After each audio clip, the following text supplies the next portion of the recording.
Welcome back. You're live with Expresso on a beautiful Thursday morning. We are talking about AFCONS this week. It kicks off on Saturday with Bafana's match against the Cape Verde Islands. It's going to be a tough one to kick us off, but the tournament at large is going to be a massive challenge for Bafana. Joining us to talk about the mindset, the preparation, and the star quality of the players, a former Bafana player himself, in fact, a member of that 1996 AFCON winning squad, David and Nyathi. What an absolute pleasure and an honor to have you in studio, sir. Thank you very much. It's a pleasure for me to be here. I have to point out that you, of course, had one of the most potent left boots in the game. How are you now, sir? Where do we find you in life? Are you happy? Are you excited about AFCON, which is now right around the corner? We're all looking forward. It's going to be a great spectacle. But I think I can take Masilela's left foot. Yes. We were joking off camera about the star quality in the side, that there's balance now in this team. What do you make of Bafana's chances in this tournament? And I'm going to ask you to pull no punches. We're obviously behind the team, but realistically, where is that side? Are they ready for the tournament? Look, I think they've had some wonderful preparations. I think they have a very, very good coach, a champion in his own right. He has won quite a lot of championships and he knows what winning is all about. I think they've competed very well in those friendlies, which were very, very tough competitions. We could have done with the result, though. But I think in those instances, you're always looking to get something going. You know, the shape, the balance, the strength of the team. Holistically, I think there was a lot of positives. So when you take all those friendlies and put them into this competition, I'm sure we're going to see something very great. I'm going to take you back to 1996. What worked with that squad? You guys obviously didn't have a huge amount of preparation going into that African Cup of Nations, yet something clicked, something worked under Clive Barker. The team really was well managed, but there was a magic in that squad. What worked for you? What made it possible for you guys to achieve that kind of success back then? I think all the ingredients were really a formula for a dream team.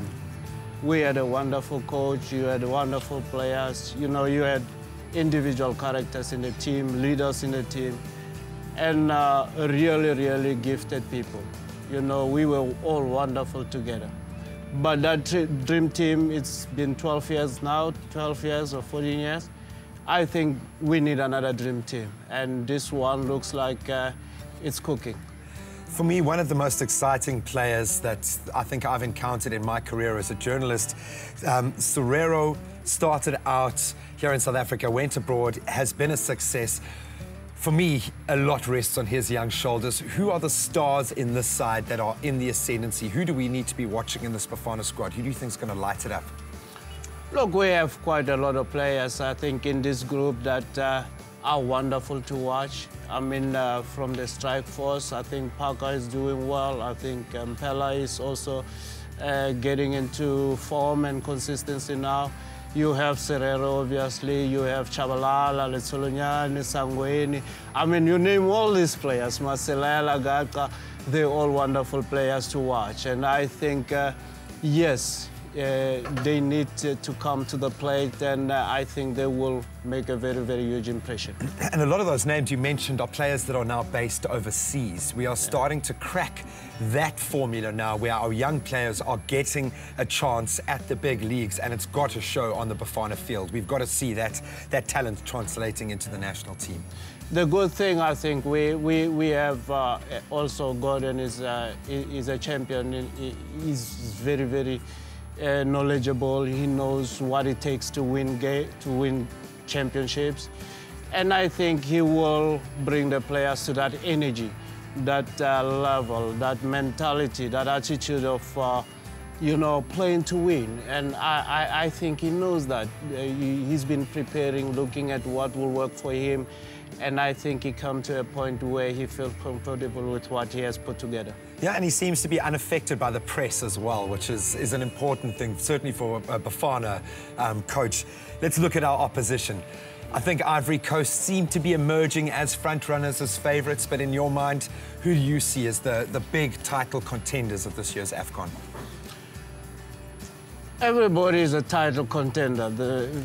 Purely on the basis they are there, everybody is a contender. I think I have so much optimism about this group that we have, and I'm hoping that it will come together at this great moment and show its mettle, because I think they have the ability to do it. They've got the coaching staff, they've got the stars, now they just need the country's support. Yes. David, thank you so much for joining us. I have no doubt that we're going to be chatting to you a lot as AFCON builds and gets into full swing, but thank you so much for joining us this morning. What an honour and a pleasure. Yeah, just let's go out and support the team and make sure that they get the best support that they can get so that they do their job and make us proud. Well, all that remains is for us to get behind the side. I know the opening game is sold out, but get behind your team, get down to the stadiums, show your support. Bafana could go all the way. Leanne, I hope this has started to fill you with national pride.